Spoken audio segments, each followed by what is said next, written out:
जय जिनेन मित्रों, आप जानते हैं कि जैन धर्म आश्चर्यों से भरा पड़ा है। आप जैन धर्म को जितना ही जानेंगे उतना ही हैरान होते जाएंगे। आज उसी श्रृंखला में हम 10 ऐसे आश्चर्यों के बारे में यहाँ पर बात करने जा रहे हैं जिन्हें लोग बहुत ही कम जानते हैं, और किन्हीं आश्चर्यों का तो नाम भी लोगों ने नहीं सुना है। तो चलिए शुरू करते हैं आज की यह श्रृंखला। Mangi Tungi the great wall of Maharashtra. मित्रों, आपने चीन की दीवार का नाम तो सुना ही होगा, लेकिन क्या आप जानते हैं महाराष्ट्र में भी एक जैन सिद्ध क्षेत्र है जिसे ग्रेट वॉल ऑफ महाराष्ट्र भी कहा जाता है। यह है नासिक से 150 किलोमीटर की दूरी पर स्थित मांगी तुंगी जैन तीर्थ क्षेत्र। प्रथम तीर्थंकर भगवान आदिनाथ की 108 फीट की प्रतिमा यहाँ पर विराजमान है, जो इसी पहाड़ी के पत्थर को तराश कर बनी है। दरअसल यहाँ पर 2 पहाड़ियाँ हैं, एक मांगी एक तुंगी। पर्वत पर कुल 9 मंदिर हैं। पूरे भारत के आराध्य देव मर्यादा पुरुषोत्तम रामचंद्र जी को जैन शास्त्रों के अनुसार यहीं से मोक्ष प्राप्त हुआ था।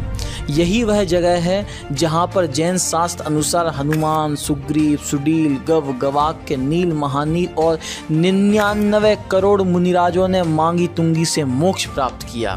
इसी कारण इसे दक्षिण भारत का सम्य शिखर भी कहते हैं। चोटी तक पहुंचने में 3500 सीढ़ियां चढ़नी पड़ती है। पहाड़ियों पर 2000 साल पुरानी मूर्तियां आपको यहां पर खुद ही मिल जाएंगी। यात्रा इतनी ऊंचाई तक जाती है कि पहाड़ों से अद्भुत दृश्य देखने को मिलता है। वारंगा केरे बसदी, चारों तरफ फैला पानी और बीचों बीच एक 800 साल पुराना जिनालय। स्थान वारंग, कर्नाटका। मित्रों, वैसे दक्षिण भारत की संस्कृति जैन धर्म के आश्चर्यों से भरी पड़ी है, लेकिन जब आप वारंगा में झील के बीचों बीच स्थित केरे बसदी यानी लेक टेम्पल को देखते हैं तो मुंह से अचानक निकल ही पड़ता है OMG। झील के बीचों बीच बनाई गई यह चतुर्मुख बसदी किसी आश्चर्य से कम नहीं है, एवं मंदिर की नक्काशी में आपको जैन वास्तुकला के स्वर्णिम काल के दर्शन होंगे। लेक टेम्पल, जिसे कन्नड़ में केरे बसदी भी कहा जाता है, 12वीं सदी में बना एक जैन मंदिर है जो झील के बीचों बीच स्थित होने के कारण अद्वितीय माना जाता है। मंदिर के मूल नायक 23वें तीर्थंकर भगवान पार्श्वनाथ हैं। मंदिर चतुर्मुख शैली में बनाया गया है, जिसमें 4 प्रवेश द्वार हैं, जिस कारण इसे चतुर्मुख बसदी के नाम से भी जाना जाता है। मंदिर तक पहुंचने में नाव का सहारा लेना पड़ता है, जो अपने आप में एक अनूठा अनुभव है। कंबदहल्ली पंचकूट बस्ती। मित्रों, आपने अपनी लाइफ में बहुत से मंदिरों के दर्शन किए होंगे। आमतौर पर मंदिरों में एक शिखर होता है और एक मुख्य वेदी होती है, लेकिन क्या आप जानते हैं हमारे देश में एक ऐसा मंदिर भी है जिसमें 1 नहीं 2 नहीं बल्कि 5 शिखर हैं और 5 ही मुख्य वेदी हैं। इस मंदिर का नाम है पंचकूट बसदी, जो स्थित है श्रवणबेलगोला से मात्र 18 किलोमीटर की दूरी पर कंबदहल्ली में। कंबदहल्ली का कन्नड़ में मतलब होता है स्तंभों का गांव। बंधुओं, एक समय कंबदहल्ली जैन धर्म का एक महत्वपूर्ण केंद्र था। प्राचीन समय में यहाँ पर 72 जिनालय थे। पंचकूट बसदी द्रविड़ आर्किटेक्चर का बेजोड़ नमूना है। गंग वंश के शासनकाल के दौरान बनाया गया है। यह मंदिर भगवान आदिनाथ को समर्पित है, जिसमें भगवान महावीर की भी एक बड़ी मनोरम प्रतिमा विराजमान है। बसदी के ठीक सामने एक 50 फीट का सिंगल स्टोन से बना मानस्तंभ भी है, जो इस बसदी की शिल्प कला का एक बेजोड़ नमूना है। अब आप जब भी श्रवणबेलगोला की यात्रा पर जाएं तो कंबदहल्ली की इस अद्भुत जिनालय के दर्शन अवश्य करिएगा। अरंगुलम जैन मंदिर, तमिलनाडु। मित्रों, एक ऐसा जिनालय जो 1200 वर्ष से भी अधिक प्राचीन है, जिसका उल्लेख 10वीं शताब्दी के थोलमोजी थेवर द्वारा सूलामणि साहित्य में प्राप्त होता है। एक ऐसा मंदिर जो आश्चर्य से कम नहीं है। खास बात यह है कि जिनालय के गर्भगृह के लगभग 200 मीटर की दूरी पर 2 स्लैब पत्थर खड़े हैं, जिसे धर्मचक्र या एंथेरा काल भी कहा जाता है, दोनों एंथरा काल में एक तो सही सलामत है लेकिन दूसरा टूटा हुआ है। खास बात यह है कि इन पत्थरों के शीर्ष पर एक गोल छेद है जो सबसे बड़ा रहस्य बना हुआ है, क्योंकि बताया जाता है कि जब सूर्य की किरणें उत्तरायण और दक्षिणायन में पृथ्वी पर पड़ती हैं तब इस गोल छेद से सूर्य की किरणें सीधे प्रतिमा जी पर पड़ती हैं और उस दौरान प्रतिमा जी का रंग बदल जाता है और बदलकर केसर, नारंगी, कुमकुम और सफ़ेद हो जाता है और यह सिर्फ एक वर्ष में 2 बार ही होता है। सोचिए कितना मनोरम दृश्य होता होगा। जिन कलाकारों ने इस जिनालय का निर्माण किया होगा उनके आगे तो आज के वैज्ञानिक भी नतमस्तक हो जाएं। भातकुली, महाराष्ट्र। श्री भातकुली या भोजकुट प्राचीन विदर्भ का एक शहर है जिसे भगवान कृष्ण की प्रमुख रानी रुक्मिणी के भाई रुक्मी ने स्थापित किया था। भातकुली महाभारत काल के दौरान राजा रुक्मी के द्वारा काले पत्थर से बनी भगवान आदिनाथ की आकर्षक प्राचीन मूर्ति के लिए प्रसिद्ध है।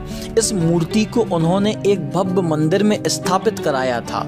पुरातत्वविदों के मुताबिक यह मूर्ति 3000 साल से भी ज्यादा पुरानी है। ग्रामीणों द्वारा विभिन्न शैलियों में इसकी प्रार्थना और पूजा की गई। ग्रामीणों को आश्चर्य हुआ कि उनकी इतनी सारी इच्छाएं पूरी भी हो रही हैं। ध्यान करते समय आप अपने आप को यहाँ बहुत हल्का अनुभव करेंगे और कभी कभी आपको ऐसा लगेगा कि आप हवा में उठ रहे हैं। यह किसी आश्चर्य से कम नहीं है। गोपाचल पर्वत। किसी एक जगह पर सैकड़ों जैन प्रतिमाएं अगर आपको देखनी हो तो वह ग्वालियर के अलावा कहीं और संभव नहीं है मित्रों। अद्वितीय विशालता को समेटे ये प्रतिमाएं विश्व भर में अनूठी हैं। तोमर वंश के राजा वीरमदेव, डूंगर सिंह व कीर्ति सिंह के शासनकाल में इन विशाल मूर्तियों का निर्माण किया गया था। जब मुगल सम्राट बाबर ने इन विशाल मूर्तियों को देख 1557 में इन्हें नष्ट करने का आदेश दे दिया, परंतु जैसे ही उन्होंने भगवान पार्श्वनाथ जी की विशाल पद्मासन मूर्ति पर वार किया तो देव पुनीत चमत्कार हुआ और विध्वंसक भाग खड़े हुए और वह विशाल मूर्ति नष्ट होने से बच गई। आज भी यह विश्व की सबसे विशाल 42 फुट ऊंची पद्मासन पारसनाथ की मूर्ति अपने अतिशय से पूर्ण है एवं जैन समाज के परम श्रद्धा का केंद्र है। हजारों मूर्तियां अवस्थित होने के कारण इस पहाड़ी को जैन गढ़ी के नाम से भी जाना जाता है। श्री अंतरिक्ष पार्श्वनाथ दिगंबर जिनालय। मित्रों, भगवान पारसनाथ जैन धर्म के 23वें तीर्थंकर हैं एवं भारतवर्ष में सर्वाधिक प्रतिमाएं भगवान पार्श्वनाथ की ही पूजी जा रही हैं। भगवान पार्श्वनाथ को समर्पित एक ऐसी ही अनूठी प्रतिमा सिरपुर में है जो जिला वासिम में पड़ता है। यह प्रतिमा 1 अंगुल हवा में है, अर्थात प्रतिमा जी का जमीन या वेदी से कोई स्पर्श नहीं है। इस अद्भुत आश्चर्य के सामने विज्ञान भी आज नतमस्तक है। वर्तमान में सिरपुर गांव में 3 दिगंबर जैन मंदिर हैं। अतिशय क्षेत्र श्री अंतरिक्ष पार्श्वनाथ बस्ती मंदिर, पावली दिगंबरी मंदिर, चिंतामणि पार्श्वनाथ दिगंबरी मंदिर।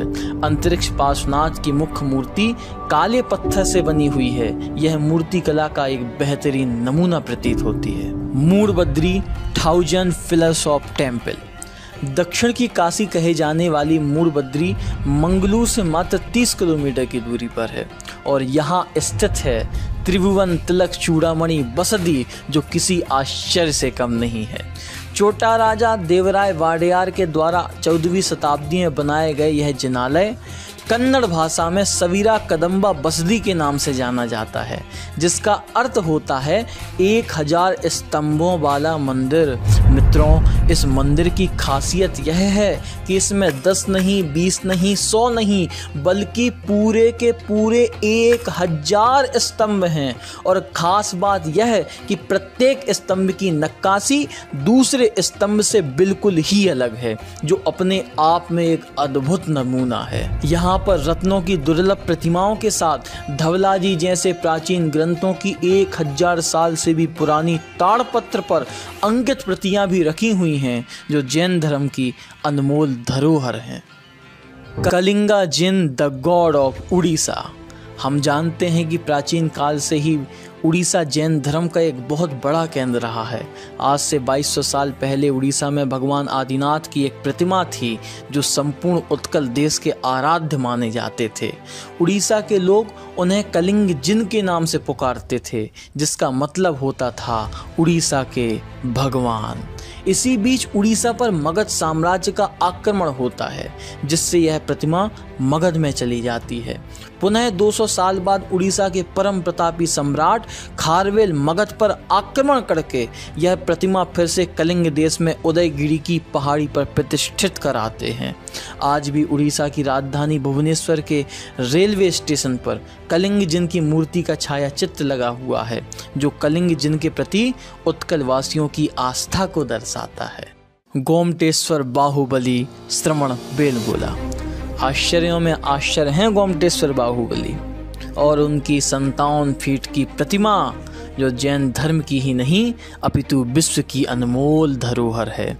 भारतीय मूर्ति कला का बेजोड़ उदाहरण है श्रवण बेलगोल की विंध्यगिरी पहाड़ी पर स्थित 981 सन में गंगवंश के काल में बनाई गई यह प्रतिमा। भगवान बाहुबली के परम भक्त चामुंडराय के द्वारा यह प्रतिमा बनवाई गई थी। सिंगल स्टोन से बनी यह मूर्ति विश्व की सबसे ऊंची मूर्ति है, जो बगैर किसी सहारे के 1000 साल से भी ज़्यादा समय तक ज्यों की त्यों खड़ी हुई है। आज भी वैज्ञानिक इस प्रतिमा को देखकर यह अनुमान नहीं लगा पा रहे हैं कि इसका निर्माण कैसे हुआ होगा। क्या प्रतिमा जी को ऊपर से नीचे की ओर तराशा गया होगा या नीचे से ऊपर की ओर। हर 12 वर्ष के अंतराल में गोमटेश्वर बाहुबली का महामस्तकाभिषेक होता है, जो संपूर्ण भारतवर्ष के लिए किसी महोत्सव से कम नहीं है।